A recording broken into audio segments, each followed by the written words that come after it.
Anxiety, depression and insecurity, এই তিনটে বিষয় না অনেকেরই গুলিয়ে যাচ্ছে। অনেকে বুঝতেই পারছেন না যে মানসিক স্বাস্থ্যের ঠিক কোন জায়গাটাতে তারা আক্রান্ত। আমি আগে অ্যাংজাইটি আর ইনসিকিউরিটি জায়গাটাকে আলাদা করবো, যে অ্যাংজাইটি তৈরি হওয়ার মতন উপাদান আমাদের চারপাশে আগাগোড়াই ছিল, থাকবে। ধরা যাক কখনো আমরা যদি প্রকৃতি নিয়ে অ্যাংজাইটি দেখি, খুব স্বাভাবিক, আমরা যখন দেখছি যে এরকম বন্যায় ভেসে যাচ্ছে এতগুলো মানুষের জীবন, হয়তো তাদের কোথাও দেখে আমাদের মনে হতে পারে যে মা, আমারও তো পরিবারের অমুক জনের ওই সময় বেড়াতে যাওয়ার কথা, আচ্ছা তখন যদি এমনটা হয়, বা আমি যদি যাই তখন এমন, বা এতগুলো মানুষের এটা হলো, তার মানে ঘটনাটা ঘটলো, ঘটার পর আমার মধ্যে কিন্তু একটা অগ্রিম ভয় তৈরি হচ্ছে, যেখান থেকে একটা ঝুঁকির বোধ তৈরি হচ্ছে, এবং আমার মনে হচ্ছে যে এমন একটা কিছু ঘটবে যেটা আমি কুলিয়ে উঠতে পারবো না। এই মনটা ইনসিকিউরিটি, অর্থাৎ বাইরে যে বন্যাটা হলো সেটা অ্যাংজাইটি তৈরি করে দিচ্ছে, তার ট্রিগার হিসেবে আসছে, কিন্তু এই উদ্বেগ থেকে যখন আমার ভেতরে তৈরি হচ্ছে এই ভাবনা যে যেন একটা থ্রেট আসতে চলেছে যার কাছে আমার যথেষ্ট সহায় নেই, এখান থেকে আমার নিজেকে নিয়ে কোথাও একটা কমজোরি লাগতে পারে, নিজেকে ইনঅ্যাডিকুয়েট লাগতে পারে, এবং সেখান থেকে একটা চরম ইনসিকিউরিটি আসতে পারে। ইনসিকিউরিটির মধ্যে অনেক বেশি আগাম ভয়ও কাজ করে,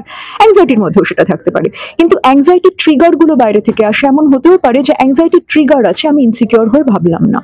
যেমন হয়তো আমি একটা বন্যার ছবি দেখলাম, দেখে আমি ভাবলাম যে না ঠিক আছে, এদের জন্য আমার সত্যি খুব খারাপ লাগছে, আমি যদি পরবর্তীকালে কোথাও যাব মনে করি, আমি এইরকম আগে থেকে ভেবে নেওয়া তো সম্ভব না যে সেই সময় বন্যা হবে, কিন্তু হয়তো বন্যা হলো না, অন্য কিছু হলো, তাই এই ভাবনাতে তো আমি নিজেকে এনগেজ করাবো না। এইটা কিন্তু আমার মন সে কনফিডেন্স সহ তার পরিপার্শ্বের সঙ্গে সংযুক্ত হবে, নাকি সে অগ্রিম নিজেকে হেরে যাওয়া ভেবে নিয়ে এগোবে, তার একটা বিভাজনের জায়গা। ডিপ্রেশনের ক্ষেত্রে আমাদের আদতে যেটা থাকে সেটা হচ্ছে কিচ্ছু ভালো না লাগা, অবসাদ। অ্যাংজাইটি যখন রয়েছে তখনও কিন্তু সে কিছু একটা করার চেষ্টা করছে। দেখবেন আমাদের যদি অ্যাংজাইটি হয়, আমরা যে কিছুকে ফিক্স করার চেষ্টা করি, এটা করব ওটা করব, তার মধ্যে এক ধরনের কিছু যেন করবার প্রয়াস আছে। ডিপ্রেশন আমাদের বলতে শুরু করে আর কিছুই করার নেই, একটা চরম অসহায়তা, আর কিছু করেই কিছু লাভ হবে না, এবং হতাশা আমাদের এতটাই গ্রাস করতে থাকে যে আমাদের যেন সমস্ত চলৎ শক্তিহীন হয়ে আমরা একেবারে একটা প্যাসিভ স্টেটে চলে যাচ্ছি, সেইটা অবসাদ। বুঝতে হবে ডিপ্রেশন, অ্যাংজাইটি, ইনসিকিউরিটি এরা খুব গায়ে গায়ে থাকে, তিনটির কোনো আবেগই আমাদের ভালো বোধ করায় না।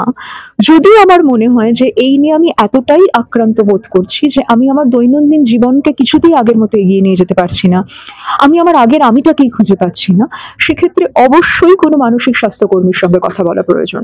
কারণ বহু সময় এমন হতে পারে যে আমার পেছনে একটা বোর্ড আছে কিনা আমি দেখতে পাচ্ছি না, কিন্তু আপনারা দেখতে পাচ্ছেন।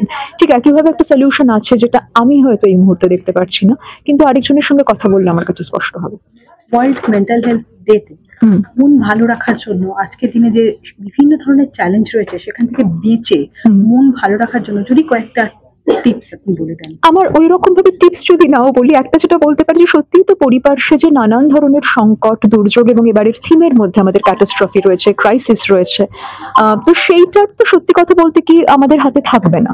ফলে তো যখন আমরা ভীষণ মনোকষ্টে আছি, আমি যদি নিজেকে জিজ্ঞেস করি যে আমার হাতে কতটুকু আছে, আমার নিয়ন্ত্রণে কোন অংশটা আছে, ইভেন অ্যাংজাইটির ক্ষেত্রেও আমি বলবো, আমি যখন অ্যাংজাইটি করছি আমি যদি নিজেকে জিজ্ঞেস করি কোন অংশটা আমার হাতে আছে, কোন অংশটা আমার হাতে নেই। ধরা যাক পরীক্ষার আগের দিন পড়াশোনা করবো কিনা এটা আমার হাতে আছে, রেজাল্ট বেরোবার আগের দিনের অ্যাংজাইটিতে কিন্তু আমার হাতে কিছু নেই, তখন কিন্তু যা করার করে ফেলেছি।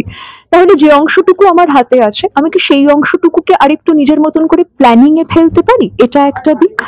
দুই হচ্ছে অনেক কিছুই আমার মনের মতো হবে না, আমাদের এই সত্যের সঙ্গেও কোথাও পথ চলতে হবে। আর যখন মন ভীষণ কষ্ট পাচ্ছে কোনো কারণে, যখন তার মনে হচ্ছে বোধহয় সব শেষ হয়ে গেল, তখন যদি আমরা এটা ভাবতে পারি যে আজকের এই মুহূর্তের এই মনে হওয়াটাও যেমন সত্যি, এই মনে হওয়াটাও একটা তাৎক্ষণিক ওয়েদারের মতন, এই মনে হওয়াটা আবার কেটেও যাবে, এটাও সত্যি। ঠিক যেরকম আমাদের যখন ভীষণ অ্যাসিডিটি হয়, মনে হয় যে আর কোনোদিন কিছু খেতে ইচ্ছে করবে না, কিন্তু ওই প্রিয় খাবারগুলো আমরা আবার ইন্ডালজ করে ফেলি, খেয়ে ফেলি, ঠিক তেমনি মনেরও অম্বল হয়, অম্বল কেটেও যায়। Thank you ma'am.